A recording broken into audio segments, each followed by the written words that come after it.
Dear students, economics of growth and development की class में मैं doctor Sunanda Devpura, associate professor, government Meera girls college Udaipur, economics के। आज हम आर्थिक विकास में बाधाएं का पार्ट 2 करने वाले हैं। लास्ट लेक्चर में हमने आर्थिक विकास में बाधाएं यानी ऑब्स्टिकल्स टू इकोनॉमिक डेवलपमेंट का पार्ट 1 किया था, जिसमें हमने ये जाना था कि ये परपीचुएशन ऑफ अंडर डेवलपमेंट यानी अंडर डेवलपमेंट क्यों बना रहता है, उसके क्या कारण हैं, यानी आर्थिक विकास में कौन कौन सी बाधाएं हैं। तो उनके कुछ बिंदु हमने लास्ट लेक्चर में डिस्कस किए थे।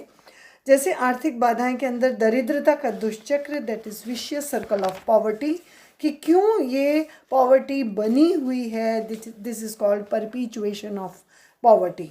ये बहुत इंपॉर्टेंट फैक्टर था जो हमने लास्ट लेक्चर में डिस्कस किया था।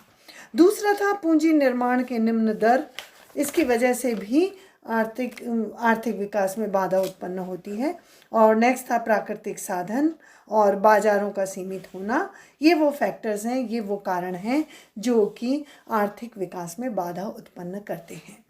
नेक्स्ट आज हम जो लेने वाले हैं आर्थिक विकास में बाधाएं यानी ऑब्स्टिकल्स टू इकोनॉमिक डेवलपमेंट, इसमें पार्ट ए हम कर रहे हैं आर्थिक बाधाएं। उसका 5th पॉइंट है जो है जनसंख्या विस्फोट। जनसंख्या विस्फोट किस प्रकार से आर्थिक विकास में बाधा उत्पन्न करता है या किसी भी देश को आर्थिक विकास में आगे बढ़ने से रोकता है। अल्पविकसित देशों में जनसंख्या की स्थिति विस्फोटक है।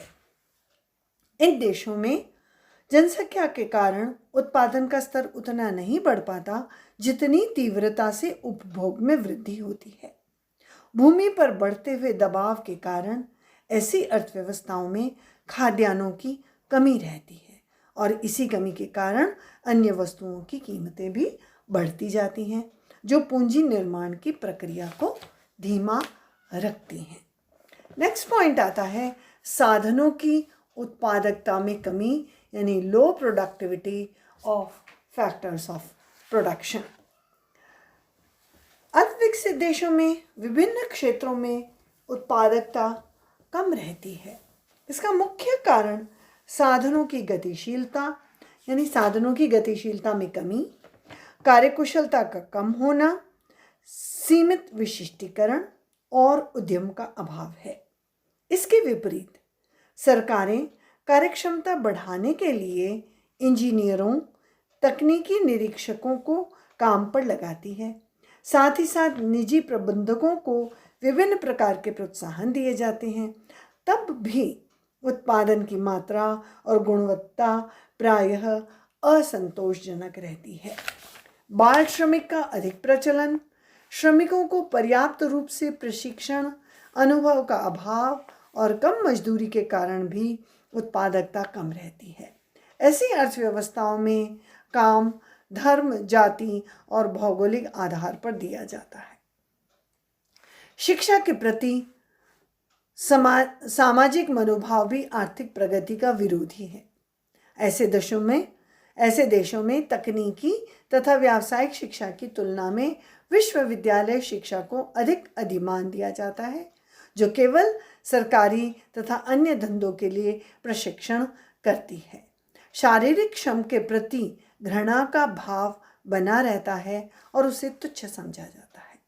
परिणाम स्वरूप व्यवहारिक कार्य तथा प्रशिक्षण के प्रति स्वाभाविक अरुचि रहती है। ऐसे देशों के लोग नव प्रवर्तन के प्रभाव द्वारा उपजे नए मूल्यों को स्वीकार करने के विरुद्ध होते हैं। इसी प्रकार से नेक्स्ट पॉइंट है उपनिवेशवाद का प्रभाव, इम्पैक्ट ऑफ कॉलोनियलिज्म। ये हमारे आर्थिक विकास में किस प्रकार से बाधा उत्पन्न करता है। अधिकतर अफ्रीका और एशिया के देश औपनिवेशिक शोषण के शिकार रहते हैं। आजकल इन देशों में उद्योग पिछड़े हुए हैं, जिनका मुख्य कारण उपनिवेशवाद है। विदेशी शासकों के अधीन सारा व्यापार रहने के कारण इन देशों से अधिक निष्कासन के रूप में कच्चा माल, अधिक वसूली, धन और अमूल्य वस्तुएं विदेशों में गईं।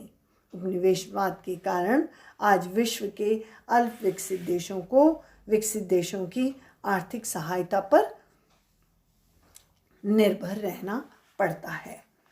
नेक्स्ट पॉइंट है कृषि संबंधी बाधाएं यानी एग्रीकल्चरल कॉन्स्ट्रेंट्स। एक अन्य बाधा कृषि क्षेत्र से संबंधित है। अधिकतर अब विकसित देश कृषि प्रधान होते हैं, जिनमें कृषि उत्पादन सकल राष्ट्रीय उत्पाद का बहुत बड़ा भाग होता है और कृषि पदार्थ उनकी कुल निर्यात के मूल्य का एक मुख्य हिस्सा होते हैं। कृषि पद्धतियाँ रिवाजों तथा परंपरा द्वारा नियंत्रित होती हैं। एक ग्रामीण विज्ञान से भयभीत होता है। अनेक ग्रामीणों के लिए कृमिनाशक औषधि भय होता है। नया और सुधरा हुआ बीज संदेहजनक है। इसका प्रयोग जुआ खेलना है। उदाहरण के लिए उर्वरक वास्तव में एक जोखिम है। इन अपरीक्षित तरीकों को अपनाना जोखिम मोल लेना है और असफलता का अर्थ भूखों मरना हो सकता है। वास्तव में कृषि विकास में बाधा कृषकों का व्यवहार नहीं बल्कि उनका वातावरण है जिसमें वे कार्य करते हैं। उनको प्राप्य प्रौद्योगिकी, उत्पादन तथा निवेश के लिए प्रोत्साहन, आगतों की उपलब्धता तथा कीमत, सिंचाई के साधन तथा जलवायु, शीतोष्ण और समशीतोष्ण क्षेत्रों में अधिक अल्प विकसित देश जलवायु के बारे में अलाभ की स्थिति में होते हैं। गर्मी और अत्यधिक वर्षा के कारण उनकी भूमि के उपजाऊपन में कमी हो जाती है। वातावरणात्मक कारकों के कारण कृषि उत्पादन विकासशील अर्थव्यवस्था की बढ़ती हुई मांग को बढ़ाने में असमर्थ होता है। इस प्रकार कृषि क्षेत्र का पिछड़ापन अल्प विकसित देशों के धीमे आर्थिक विकास में मुख्य बाधा है। नेक्स्ट है अंतर्राष्ट्रीय शक्तियों के प्रभाव यानी रिपरकशंस ऑफ इंटरनेशनल फोर्सेस। अर्थशास्त्रियों ने विश्व के द्वारा अल्प विकसित देशों के शोषण के परिणाम स्वरूप व्यापार के लाभ प्रमुख रूप से विकसित देशों को प्राप्त हुए हैं। अंतर्राष्ट्रीय शक्तियों के प्रतिप्रभावों का हम निम्न बिंदुओं के द्वारा वर्णन करते हैं, जिसमें पहला है भुगतान शेष की समस्या यानी problems of balance of payment. विश्व मार्केटों के लिए अल्प विकसित देशों के खुल जाने के बाद उनके निर्यातों में अद्भुत वृद्धि हुई है, परंतु इसने इन देशों की शेष अर्थव्यवस्था के विकास में अधिक योगदान नहीं दिया है, क्योंकि अर्थव्यवस्था के दूसरे क्षेत्रों की पूर्ण उपेक्षा करके निर्यात क्षेत्र का विकास हुआ है। दूसरी ओर निर्यातों पर अत्यधिक निर्भरता ने इन अर्थव्यवस्थाओं को उनकी वस्तुओं की मांग और कीमतों को अंतर्राष्ट्रीय उतार चढ़ाव के खतरे में डाल दिया है। चक्रीय अस्थिरता तथा भुगतान शेष कठिनाइयों के कारण वे अस्थिर हो गई हैं। मंदी में व्यापार की शर्तें प्रतिकूल हो जाती हैं और विदेशी विनिमय अर्जन तीव्रता से गिर जाते हैं। परिणाम स्वरूप होता यह है कि उन प्रतिकूल भुगतान शेष की मुसीबतों में कि ये अर्थव्यवस्थाएं भुगतान शेष प्रतिकूल की मुसीबत में पड़ जाती हैं।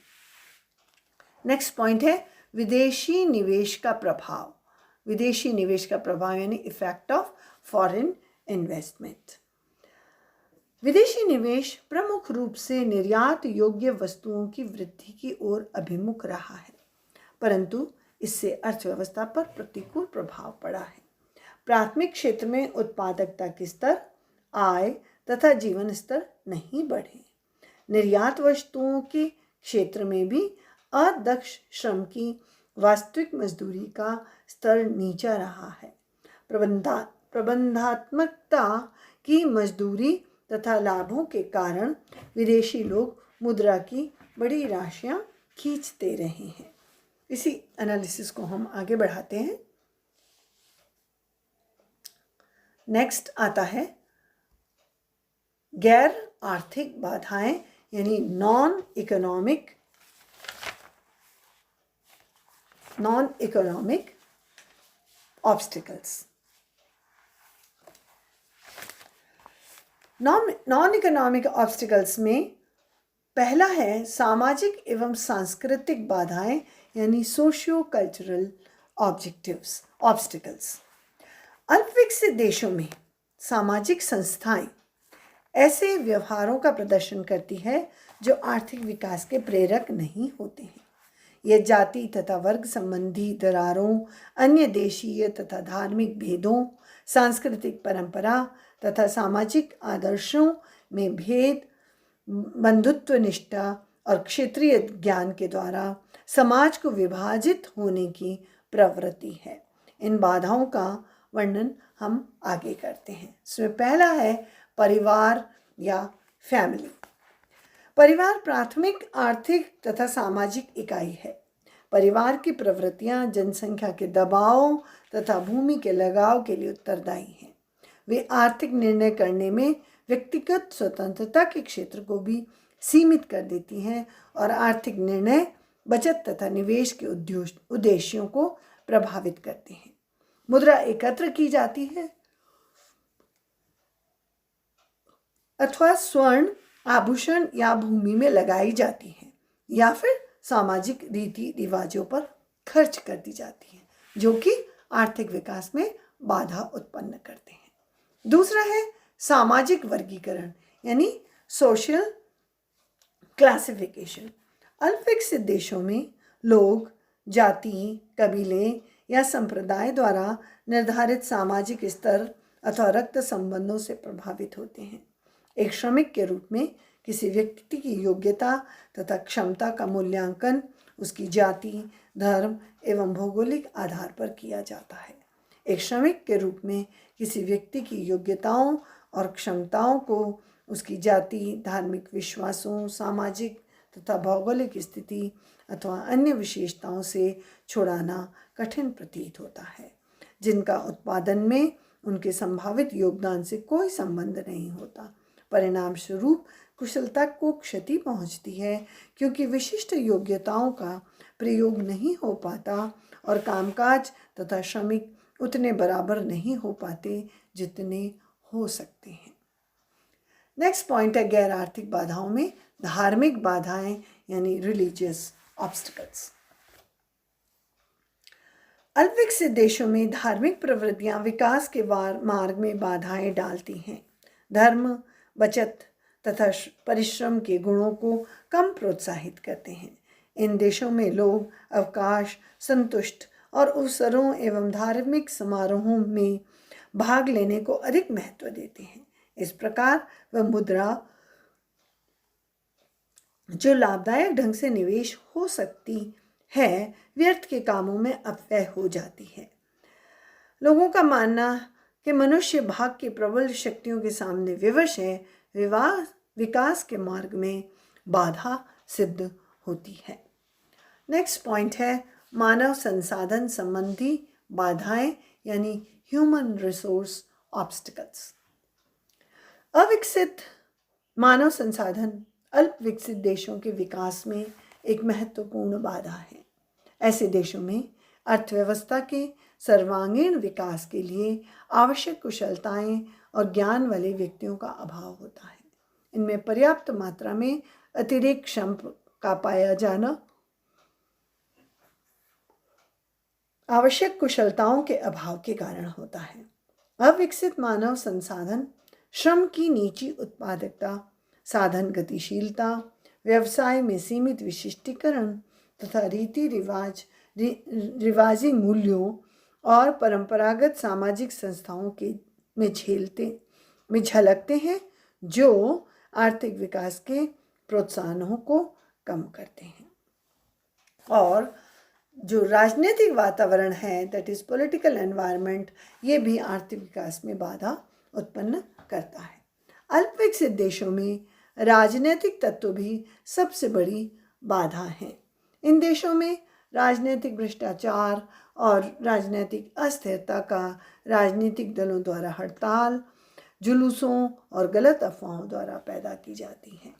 दूसरी तरफ अंतर्राष्ट्रीय राजनीति इन देशों को गुटों में विभाजित किए हुए है।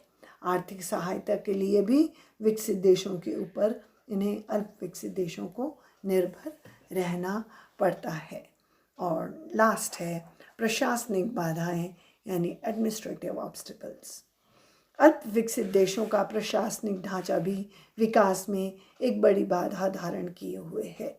इन देशों में रोजगार के साधन कम होने के कारण प्रशासन में भाई भतीजावाद, रिश्वत, पक्षपात इत्यादि बुराई फैली हुई है। प्रशासनिक ढांचा भी राजनीति से प्रेरित होता है, जिससे इन अर्थव्यवस्थाओं में लोग सरकारी कार्यों को पूरी निष्ठा से नहीं निभाते, जिससे प्रशासनिक दक्षता कम रहती है। तो ये सारे बिंदु हैं जो बताते हैं किस प्रकार किसी अल्प विकसित देश की अर्थव्यवस्था के विकास में बाधाएं उत्पन्न होती हैं, या जो आपका प्रश्न है परपीचुएशन ऑफ पॉवर्टी, यानी क्यों ये अल्प विकसित देश जो गरीब देश हैं वो गरीब ही रहते हैं, या अल्प विकसित देश के विकास में कौन सी बाधाएं हैं, या निर्धनता के दुष्चक्रों से आप क्या समझते हैं, क्यों ये अल्प विकसित देश निर्धनता के दुष्चक्र से नहीं निकल पाते हैं। ये सारे बिंदु हमने इन 2 लेक्चर्स में अध्ययन किए हैं। आई होप आपको ये लेक्चर समझ में आया है। तो आप इन दोनों लेक्चर्स को रिवाइज करिए, तब आपका ये कंप्लीट एक मेजर क्वेश्चन बनता है, और कुछ पार्ट में आपके स्मॉल क्वेश्चन आंसर्स भी बनते हैं। तो इन्हें आप बहुत अच्छी तरह से स्टडी करिएगा, रिवाइज करिएगा। Thank you so much.